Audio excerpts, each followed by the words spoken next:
Olá! Hoje a gente vai fundo numa questão que sempre gera debate. O socialismo pode mesmo funcionar na prática? Para isso, vamos dar uma olhada em alguns dos argumentos econômicos que questionam a viabilidade desse sistema, mas olhando direto para a engrenagem dele, sabe? Para o seu funcionamento. E a pergunta que vai guiar a gente por toda essa conversa é exatamente esta. O socialismo é uma ideia que se sustenta na prática? Olha, o ponto aqui não é discutir se os ideais são bonitos ou não, tá? O que a gente vai ver são os argumentos sobre como a coisa funcionaria ou não no mundo real.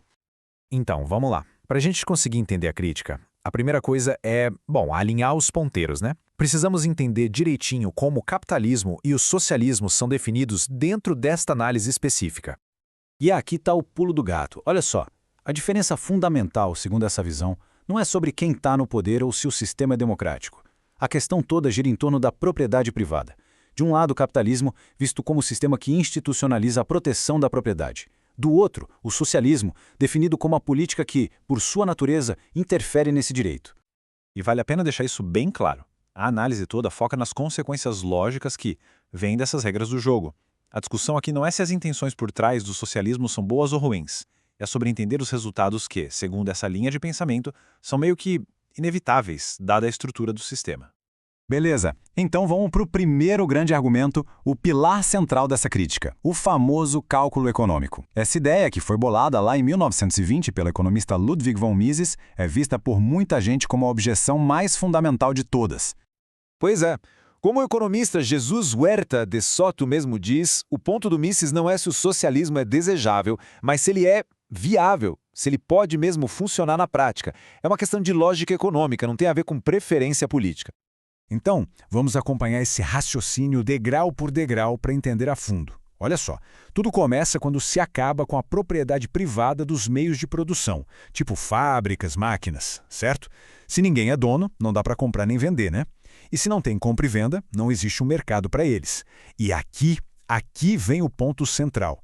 Sem mercado, como é que se formam os preços? E sem preços, para dar uma direção, como um planejador vai saber se uma fábrica está dando lucro ou prejuízo? Como decidir se é melhor usar aço ou madeira? Esse cálculo simplesmente se torna impossível. E o resultado, segundo Mises, é a desorganização, o caos econômico. Para simplificar, vamos pensar nos preços como se fossem sinais de trânsito da economia. Eles carregam uma informação valiosíssima sobre o que está faltando, o que tem de sobra e o que as pessoas querem. Sem esse sistema de sinalização, a autoridade central estaria basicamente dirigindo no escuro, sem farol e sem mapa. Fica impossível distinguir um projeto produtivo de um desperdício gigantesco de recursos. Ok, esse foi o problema do cálculo. Mas a coisa não para por aí, ela fica ainda mais complexa. A gente vai agora para o próximo obstáculo. Partindo desse trabalho do Mises, outro economista e filósofo, o F.H. Hayek, desenvolveu o que a gente conhece como o problema do conhecimento. A ideia do Hayek é sutil, mas nossa, é muito poderosa.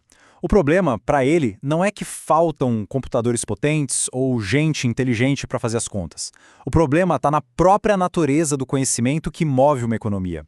Ele argumenta que a informação essencial para tudo funcionar em harmonia simplesmente não pode ser juntada e processada por uma única cabeça ou um comitê. E por que não? Bom, é só a gente olhar para como esse conhecimento é. Primeiro, ele é disperso, ou seja, está espalhado em pedacinhos na cabeça de milhões de pessoas. Segundo, ele é tácito, sabe? Aquele jeito de fazer, o instinto de um bom vendedor, isso não se escreve num relatório. E por fim, ele é dinâmico, está mudando o tempo todo. Então, para Hayek, é simplesmente impossível um órgão central conseguir pescar e organizar todo esse oceano de informações. No mercado, por exemplo, os preços funcionam como um grande sistema de mensagens que coordena todo mundo sem precisar de um chefe. Pensa só, se de repente mais gente quer tomar café, o preço sobe. Isso é um sinal para os produtores, opa, produzam mais café. Ninguém precisou dar uma ordem. Já num sistema planejado, tudo depende de mandatos, de cima para baixo, que acabam ignorando toda essa riqueza de conhecimento local. O resultado? A adaptação é lenta e a inovação fica travada. Bom, a gente já passou pelo problema do cálculo e pelo do conhecimento, mas a crítica não para por aí. Existe um terceiro pilar, que talvez seja o mais humano de todos, o problema do incentivo. Aqui, o foco é em como as regras do sistema mexem com o nosso comportamento, com a nossa motivação.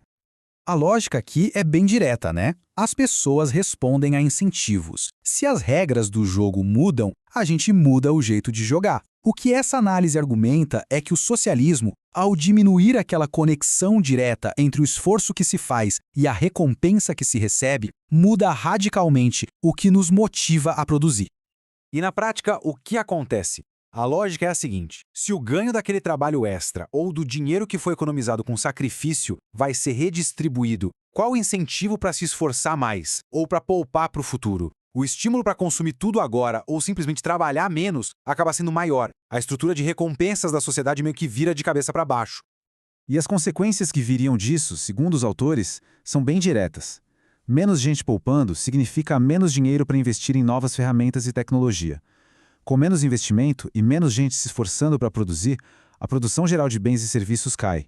O resultado final, o empobrecimento geral da sociedade. A falta de produtos se torna comum e, como resposta natural, começam a surgir os mercados paralelos para tentar preencher as lacunas que o sistema oficial não consegue.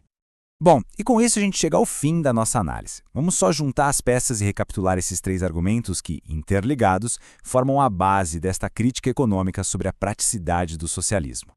São, então, 3 problemas, 3 pilares que, quando colocados juntos, criam um desafio que, segundo essa visão, é gigantesco para qualquer sistema de planejamento central.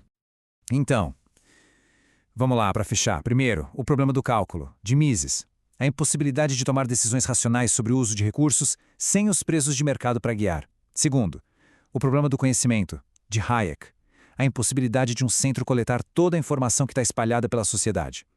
E terceiro, o problema do incentivo, a ideia de que a estrutura do sistema desestimula a criação de riqueza.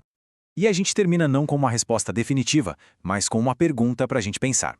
Independentemente da opinião de cada um, esses argumentos levantam uma questão que é central para qualquer sociedade, né? Como a gente organiza a nossa vida econômica para gerar prosperidade e, ao mesmo tempo, alcançar os valores sociais que a gente considera importantes? Essa é a questão que permanece no ar.